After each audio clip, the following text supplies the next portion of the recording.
Continuing debate, the honourable member for Saskatoon West. Thank you, Mr. Speaker. And if you'll indulge me, first I would like to wish everyone in this chamber and all the people of Saskatoon a Merry Christmas and a very happy New Year. This is the time of year that many of us get to spend with family, friends, and other loved ones. For some of us, it's truly a joyous season full of wonderment, and for others, the holiday season reminds us of people lost and of relations lost. It's a hard time for those individuals. As we all reflect on the past year and look forward to the next year, I want to offer these words of hope and to all the good folks throughout Saskatoon. May 2023 bring new beginnings, peace, good health, and prosperity to you and your family. As your Member of Parliament representing the west side of Saskatoon, I will continue to work hard to raise up our city, our neighbourhoods, and each of you to the best that we can be in 2023. Mr. Speaker, as we get into these last days of 2022, Bill C-18 has landed back in this House of Commons for its final round of debate before being shipped off to the other place. This legislation is one of 3 internet censorship laws that the NDP-Liberal government has brought in since the last election. Their goal is to ensure that voices other than theirs and news stories they don't like are silenced in our democracy. I've had a chance to speak to Bill C-11, which gave almost dictator-like powers to a branch of the federal government to decide what people post on Facebook, Twitter, TikTok, and other internet platforms. If the content is not in line with the NDP-Liberal messaging of the day, algorithms are manipulated to remove that content from your feeds and services and searches. And if you don't have to take my word for it, the head of that very government agency admitted as much to the Senate committee when they took up that legislation. What's worse, the NDP-Liberals just shrugged their shoulders because that's the very point of this legislation. This legislation, Bill C-18, is the second internet censorship law the NDP-Liberals are forcing down the throats of Canadians.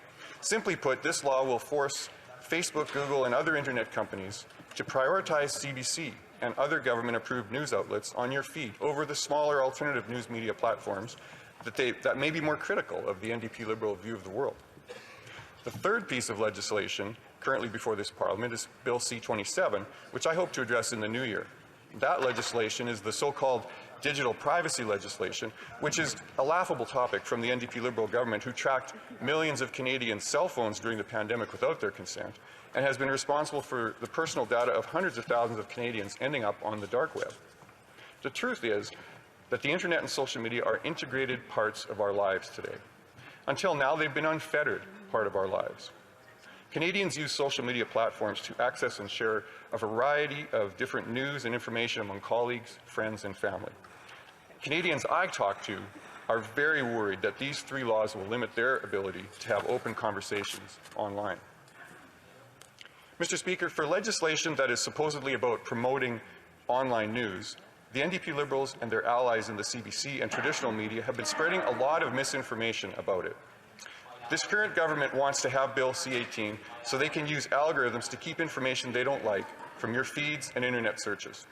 C-18 essentially grants the government the ability to force online platforms like Facebook and Google to sign deals under the duress of government penalty to promote government-approved content. These commercial agreements just don't have to be acceptable to the platform and the news organization, but to the government as well. The government agency in charge of implementing C-18 censorship provisions is called the CRTC, and will oversee every step of this process to ensure they're satisfactory to the NDP-Liberals. Surprise, surprise, all 9 members of the CRTC are appointed by the Liberal Minister of Heritage. And I'm not the only one seeing past the government's spin on this. Outside experts such as Michael Geist, who is the Research Chair in Internet and E-commerce Law at the University of Ottawa, said this at Heritage Committee in relation to Bill C-18, quote, Bill C-18's dangerous approach regulates which platforms must pay in order to permit expression from their users and dictates which sources are entitled to compensation, end quote. The former Vice Chair of the CRTC, Peter Menzies, told the committee how the government can influence news companies. He said, quote, you could end up with companies wishing to please the CRTC or the CRTC feeling pressure to make sure money in newsrooms is spent on certain topics, and they might be good topics, but it's frankly none of their business. An independent press spends its money on whatever it wants, end quote. So who are we to believe? The independent experts or the CBC, who is already in the pockets of the NDP-Liberal government? A question that comes to mind is who benefits the most from this internet censorship? It certainly isn't the average everyday user of the internet logging into their feed to keep up with the news. It's definitely not the independent journalists trying to make a living and provide accurate news. It could be no other than the legacy media, more specifically, the folks at the CBC. The CBC and other legacy news organizations have been complaining for years over their inability to keep up with the modern online news media. Then they proceeded to lobby the government for $600 million in bailouts. CBC is an example, rakes in $1.2 billion in federal funding and receives $250 million in combined TV and online advertising revenue. And yet, they still struggle to survive in the Canadian market as they cannot keep up with the modern tech era. This is where C-18 comes to play. The government is looking to tip the scales further in their favor. The government has decided that it's a bad look to continue to giving more billion-dollar bailouts to the CBC. So now they're forcing tech companies like Facebook and Google to make NDP-Liberal approved commercial deals to fund the legacy media. Instead, the legacy media should be competing on the open market, as many independent journalists are doing as we speak. At the end of the day, online platforms and Canadian taxpayers shouldn't be footing the bills if the legacy media is unable to keep up with the times. Let's talk about how this legislation affects the news Canadians access. C-18 prohibits digital intermediary operators from giving what the CRT determines as preference in the news rankings. Sounds relatively fine, doesn't it? No, it isn't. With this unclear language added into the bill, just about anyone can call up the CRTC to contest their rankings and be brought up to the top of any search engine or platform. And I think this gets to the heart of the matter. Trying to regulate content on the internet will always introduce your bias into the conversation. At best, it's an innocent hassle. At worst, it can be used by the government to suppress real information and control people. In my view, the risk of the worst case is not worth it.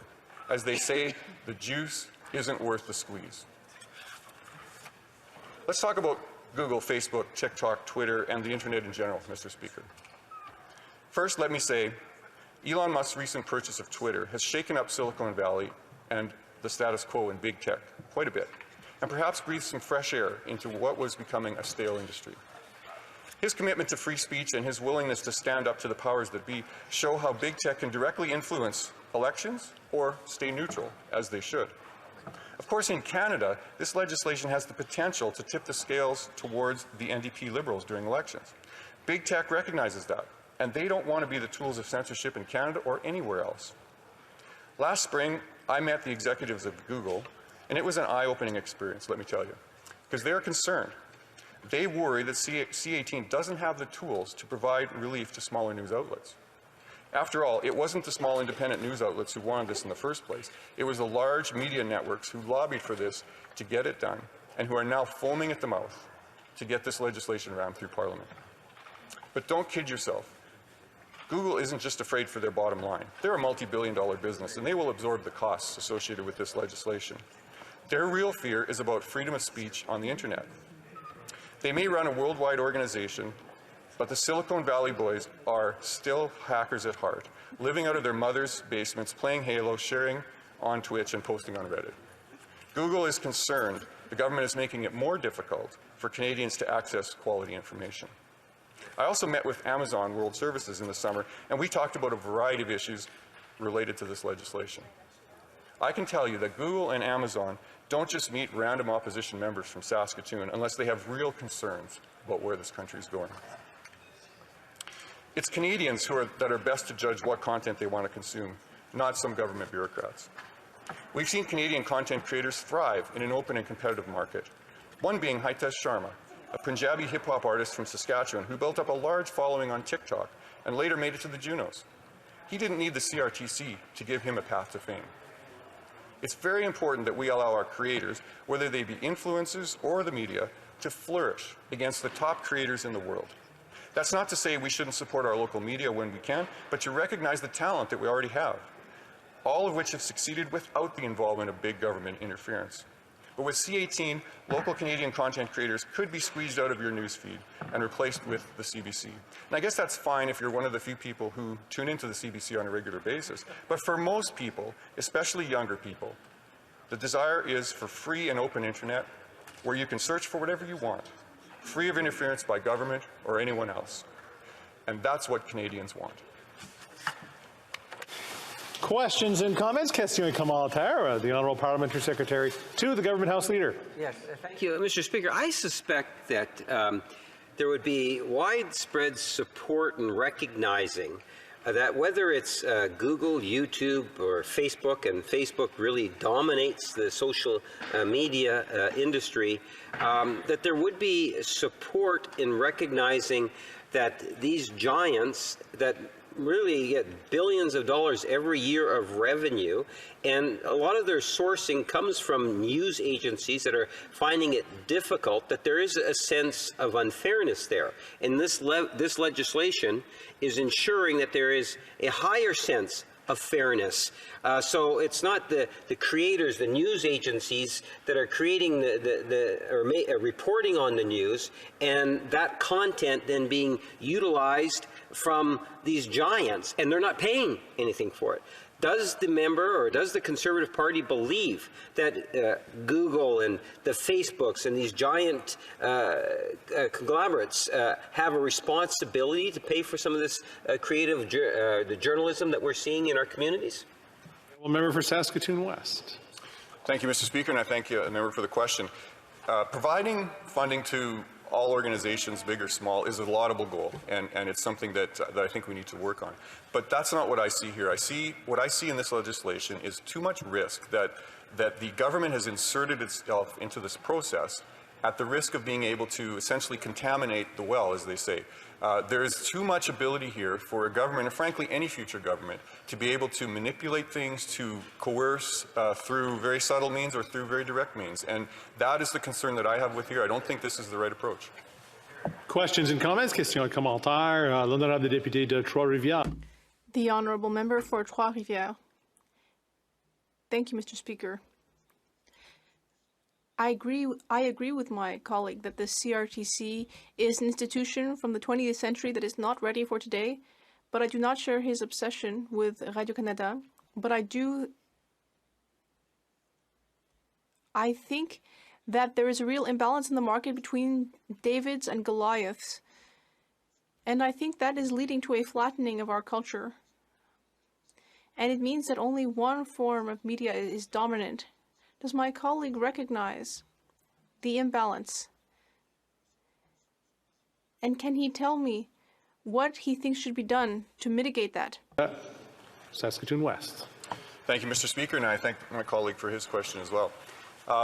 You know, we have a wonderful thing in the free market, and we need to allow companies to flourish. I mentioned the one example from Saskatoon. There's many more. We have a radio station in Saskatoon, 650 CKOM. John Gormley runs a show there who does a great job, and he's managed to figure out how to use social media to his advantage. I'm quite certain that they make a great deal of money from their programs, and it is possible to be done. Sure, there needs to be a way to share revenue, but as I said, the concerns here come back to control. And the way that the government has allowed its fingers to be in this process, and their ability to promote and to unpromote certain things based on the whim of the government at hand at the day. Thank you. Questions and comments? Question commentaire. The Honourable Member for Timmins James Bay. Thank you, Mr. Speaker. Well, I certainly found it very entertaining. I don't like to go down the dark wells of conspiracy minds very often, but it was nice to see somehow how the Conservatives look when they look internally. You know, he was talking about Elon Musk. What a great breath of fresh air. I mean, the guy's almost crashed one of the biggest platforms in the world in the space of 2 weeks. But what's so fresh about Elon Musk? Well, the rise of anti-Semitism. Oh, well, geez, that's a breath of fresh air. Vladimir Putin's troll armies against the people of Ukraine. What a breath of fresh air for backbench Conservatives. And then, of course, Elon Musk wants to jail the United States' most illustrious doctor for the work he did preventing the pandemic. I bet Conservatives just love that. What a breath of fresh air. If only we could go after medical science. But then, on the other hand, we have the big bad CBC running everything. You know, I thought it was George Soros. I thought it was Klaus Schwab. Now I should have thought, you know, when the leader of the Conservative Party said he was going to go after cryptocurrency, replace the Bank of Canada, and shut down the CBC, I didn't know it was because of their conspiracy to control everything. The Honourable Member for Saskatoon West. This reminds me of a very simple thing. Dad jokes. You hear a dad joke, one person likes it, the next person doesn't even find it funny. Which is my point here, that we cannot allow one person or one group of people to control what we see on the internet. We have to allow a broad cross-section. Some people will like one thing, some people will like another. Some things might be true, some things might not. But as soon as we try to arbitrate those things, we're going to get ourselves into trouble. Thank you.